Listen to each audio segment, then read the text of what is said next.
हाँ दोस्तों आज हम लोग बिहार एसएससी का इंटर लेवल का दोस्तों सेट 5 करने जा रहे हैं दोस्तों। 4 टेस्ट इस पर ऑलरेडी अपलोड है, तो जाइए देखिए, अपने तैयारी को पोस्ट कीजिए दोस्तों। यदि बीएसएससी सीजीएल का तैयारी करते हैं, यहाँ चल रहा है बिहार जीके का चल रहा है तो बिहार पुलिस ड्राइवर कांस्टेबल का चल रहा है, तो बिहार डीएलएड का चल रहा है दोस्तों। तो जाइए दोस्तों और अपने एक सीट पक्का कीजिए, बहुत सारे सीट का संग्रह किया जा रहा है, ठीक है। तो चलिए दोस्तों डायरेक्ट क्वेश्चन की ओर चलते हैं, ज़्यादा देर में बात न बनाते हुए। देखिए दोस्तों, यहाँ क्वेश्चन में कहा गया दोस्तों, क्वेश्चन में कहा गया निम्नलिखित का सदस्य पंचायत के सदस्य बनने के लिए निम्नलिखित में से कितनी न्यूनतम आयु संविधान के अनुसार निर्धारित आवश्यक है। याद रखिएगा ऑप्शन 2 21 वर्ष, ठीक है। उसके बाद नेक्स्ट देखिए, यहाँ पे नेक्स्ट में कहा गया है Indira Gandhi memorial tulip garden जो एशिया का सबसे बड़ा ट्यूलिप गार्डन है कहाँ स्थित है। याद रखिएगा ऑप्शन 3 श्रीनगर में, ठीक है। उसके बाद नेक्स्ट देखिए, यहाँ पे निम्नलिखित में से कौन सा संगठन वैश्विक व्यापार के गठन एवं कार्यान्वयन से संबंधित है, तो कौन सा याद रखिए option 4 WTO world trade organization, ठीक है। नेक्स्ट देखिए 2011 की भारतीय जनगणना के मुताबिक 10 मिलियन से अधिक आबादी वाले शहर पूर्व अर्बन एग्रोलोमिलेशन को मेगा सिटीज के तौर पर जाना जाता है, तो कौन सा याद रखिए ऑप्शन 1 10 याद रखिए। नेक्स्ट देखिए, नेक्स्ट में बोला गया दिसंबर 1947 तक प्राप्त जानकारी के अनुसार भारत का संविधान लिखने वाली संविधान सभा में 10 सदस्य थे, तो याद रखिएगा ऑप्शन 3 299, ठीक है। नेक्स्ट देखिए, यहाँ पे निम्नलिखित में से कौन सा भारतीय शहर कलमकारी चित्रकला के लिए प्रसिद्ध है, तो कौन सा याद रखिएगा ऑप्शन 4 मुसलीपट्टनम, ठीक है, मुसलीपट्टनम। नेक्स्ट देखिए, यहाँ पे एजेंडा 21 डैश में अनुशासित प्रक्रियाओं का एक समूह है, तो कौन सा आता है ऑप्शन ए रियो शिखर सम्मेलन 1992, ठीक है।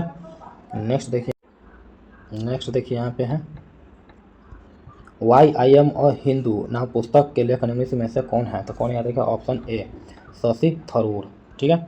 नेक्स्ट देखिए, यहाँ पे है निम्नलिखित में से कौन सी पहाड़ियाँ आंध्र प्रदेश में स्थित है, कौन सी याद रखेगा ऑप्शन ए पालकोंडा पहाड़ियाँ, ठीक है।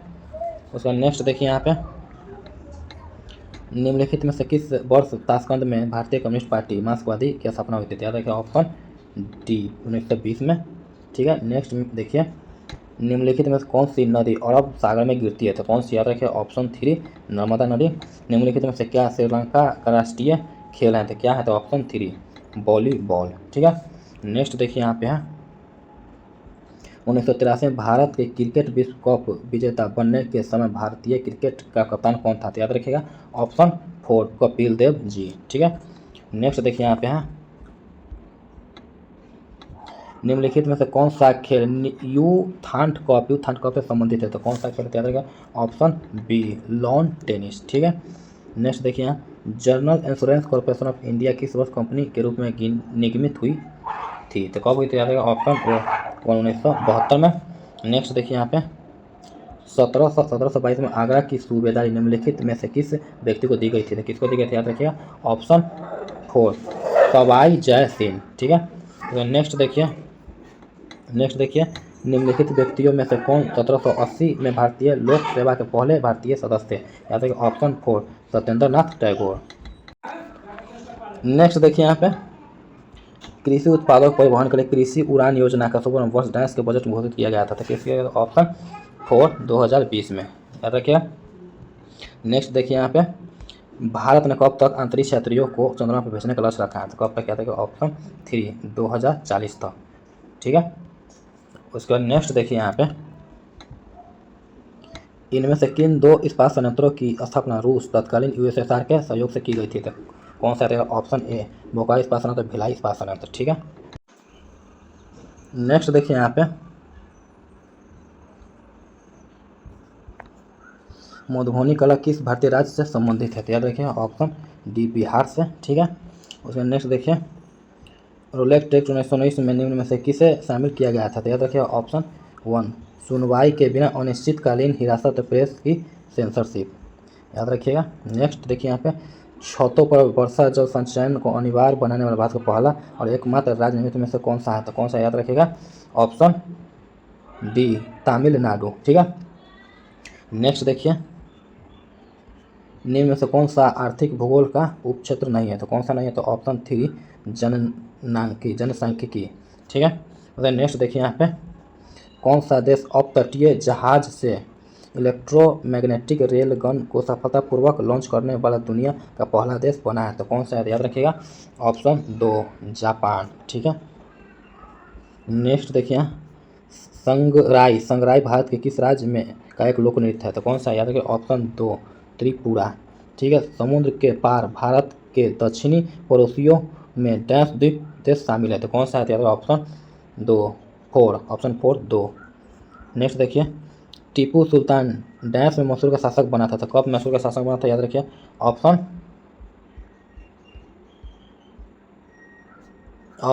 2 1782 में। S&P ग्लोबल मार्केट इंटेलिजेंस के अनुसार भारतीय अर्थव्यवस्था 2030 तक डैश सबसे बड़ी अर्थव्यवस्था बन जाएगी? तो कब तक? याद रखिए ऑप्शन 3 तीसरी। ठीक है।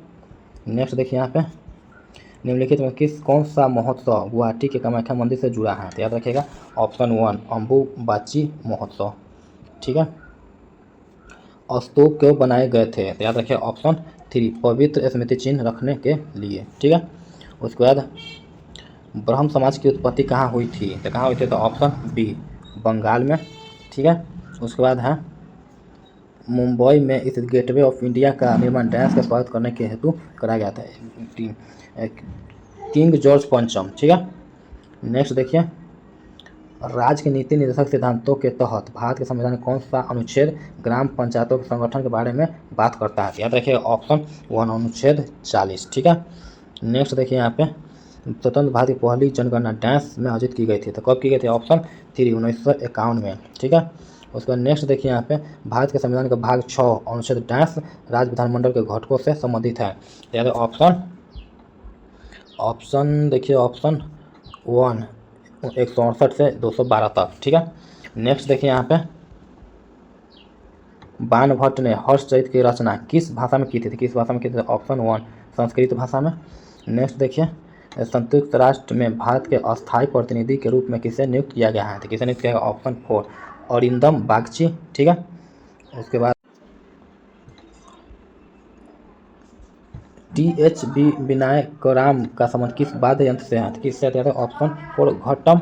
उसका नेक्स्ट देखिए, निम्नलिखित में कौन सा सिंधु नदी की एक सहायक नदी नहीं है? तो कौन सा है? ऑप्शन 1 सोन। ठीक है। उसके बाद नेक्स्ट देखिए, निम्नलिखित में से किसके अंतर्गत भारत को एक धर्मनिरपेक्ष राज्य के रूप में वर्णित किया गया था? किसको? तो ऑप्शन 3 संविधान की प्रस्तावना में। ठीक है। उसका नेक्स्ट देखिए यहाँ पे, मानवता के लिए एक धर्म, एक जाति और एक ईश्वर का सिद्धांत किसने दिया है? तो किसने दिया? ऑप्शन 3 श्री नारायण गुरु ने।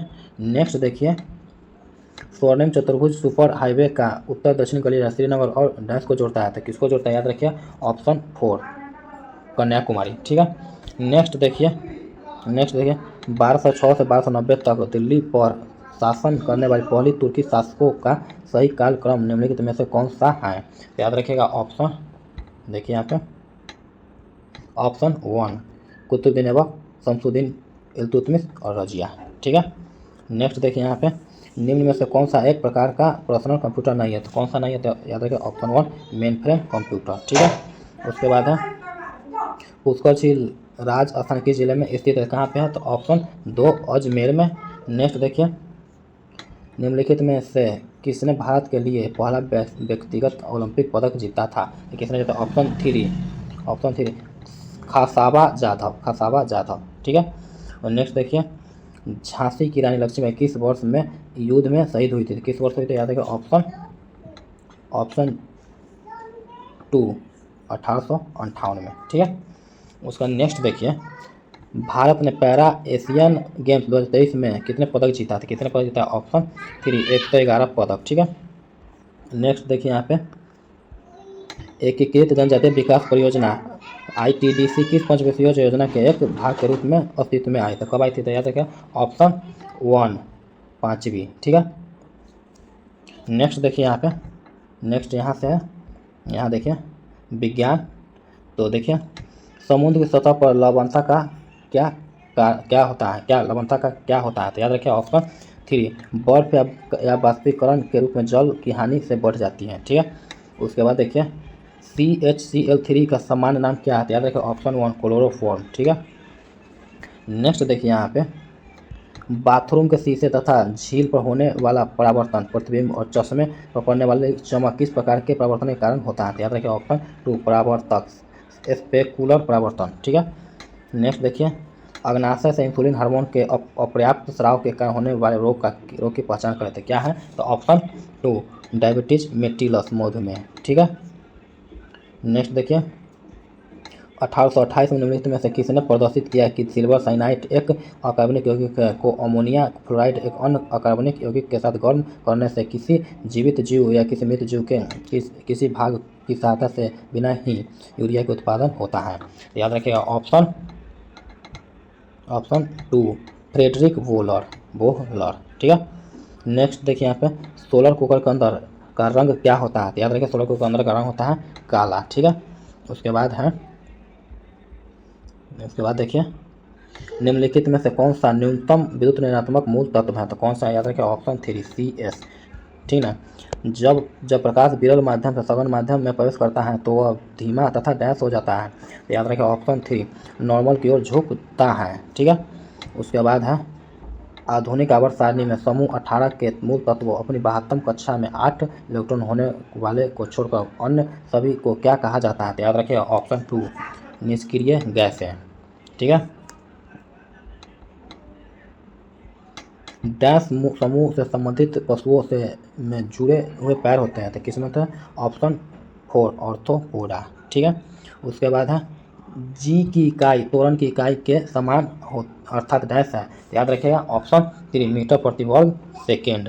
शुक्राणु का निर्माण डैश में होता है तो किसमें होता है? तो ऑप्शन 3 वृषण में। ठीक है, उसका नेक्स्ट देखिए मांसपेशियों की हड्डियों से जोड़ता है, मांसपेशियों को हड्डियों से जोड़ता है तो कौन जोड़ता है? याद रखिए ऑप्शन 3 स्नायु बंधन। ठीक है, निम्नलिखित में कौन सी धातु सबसे अधिक आघात वर्धनीय है? तो कौन सी? याद रखिए ऑप्शन 3 Ag। ठीक है, नेक्स्ट देखिए द्रव्यमान की परिभाषा क्या है? द्रव्यमान की परिभाषा तो दोस्तों इसका ऑप्शन जो है वो नीचे है।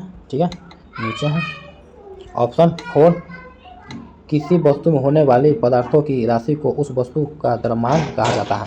ठीक है, नेक्स्ट देखिए पुरुषों में वृषण को शरीर के बाहर क्यों होता है? तो याद रखिए ऑप्शन 3 शुक्राणु का निर्माण के लिए सामान्य शरीर के तापमान की तुलना में कम तापमान की आवश्यकता होती है। ठीक है, उसके बाद नेक्स्ट देखिए कार्य हुआ है ऐसा करने के लिए 2 शर्त पूरी होनी चाहिए, उनमें से कौन एक है? याद है ऑप्शन 4 वस्तु विस्थापित होनी चाहिए। ठीक है, उसके बाद है निम्नलिखित में से कौन रंध्रों के बाद बंद होने और पत्तियों के गिरने की मदद करता है? तो कौन सा? ऑप्शन 4 एब्सिसिक अम्ल। उसके बाद है 50 के द्रव्यमान के आंकड़ा 10 सेकेंड में 43 सीढ़ियाँ चढ़ता है। यदि प्रत्येक सीढ़ी को चाहे 15 सेंटीमीटर तो उसकी शक्ति ज्ञात कीजिए। जी 10 मीटर प्रति वर्ग सेकंड दिया गया है। याद रखिए 69 के 325 पर इतना हो 100 वाट के विद्युत बल्ब प्रत्येक दिन 8 घंटे के लिए उपयोग किया जाता है। बल्ब द्वारा 5 दिन में उपयोग की गई ऊर्जा डैश इकाई होती है। याद रखिएगा ऑप्शन 1 4 यूनिट। ठीक है, नेक्स्ट देखिए नेक्स्ट में कहा गया एक वस्तु ऊर्ध्वाधर स्थिर में फॉर्स पर यू वेग से टकराती हैं और उस वेग से पुनः वापस उछल जाती हैं। चाल में होने वाला परिवर्तन ज्ञात कीजिए तो क्या हुआ? तो ऑप्शन 1 0। ठीक है, उसका नेक्स्ट देखिए नेक्स्ट में कहा गया है कार्बन डाइऑक्साइड का सापेक्ष आणविक द्रव्यमान डैश है तो कितना है? तो ऑप्शन 3 44 माइक्रोन। ठीक है, म्यू। नेक्स्ट देखिए यहाँ पे 10 वोल्ट के विभवांतर वाले 2 बिंदुओं के बीच 5 कूलम के आवेश की प्रवाहित करने में किया गया कार्य कितना होगा? याद रखिएगा ऑप्शन 2 50 जूल। ठीक है, उसका नेक्स्ट देखिए एक अम्ल और क्षार के बीच अभिक्रिया के परिणाम स्वरूप क्या उत्पन्न होता है? तो क्या उत्पन्न होता है? याद रखिएगा ऑप्शन 1 लवण और जल। ठीक है, नेक्स्ट देखिए डैश बीज रहित संवहनी पौधे होते हैं जो स्वतंत्र जिमेटोफाइट चरणों के साथ एक अद्वितीय जीवन चक्र साझा करते हैं, जिनकी संवहनी पौधे रहित सहित आमतौर पर समान विशेषताओं के कारण एक साथ चर्च की जाती है। तो क्या हो जाती है? तो ऑप्शन 1 टेरिडोफाइटा। तो दोस्तों हम लोग यहाँ से मैथ स्टार्ट हो रहा है। तो दोस्तों हम लोग मैथ और रीजनिंग नहीं कर पाएंगे, क्योंकि इसमें सॉल्यूशन होता है दोस्तों। सॉल्यूशन थोड़ा यहाँ पे स्क्रीन पर करना मुश्किल है। तो चलिए दोस्तों, इसके लिए वीडियो को लाइक, शेयर एंड सब्सक्राइब कीजिए दोस्तों, और अपने दोस्तों को भी बताइए। तो मिलते हैं नेक्स्ट वीडियो में, तब तक के लिए